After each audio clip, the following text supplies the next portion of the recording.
പാടാൻ പോകുന്നത് സുഗതകുമാരി ടീച്ചറുടെ ഒരു പാട്ടിന്റെ കവിതയാണ്.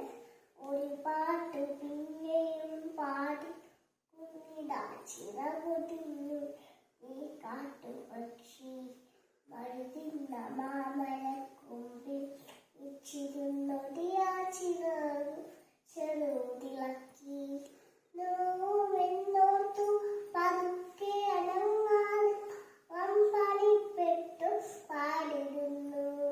ഇടങ്ങി ഗാനമൊന്നേറ്റ് പാടാൻ ഇണയില്ല കൂട്ടിനു കീഴില്ല.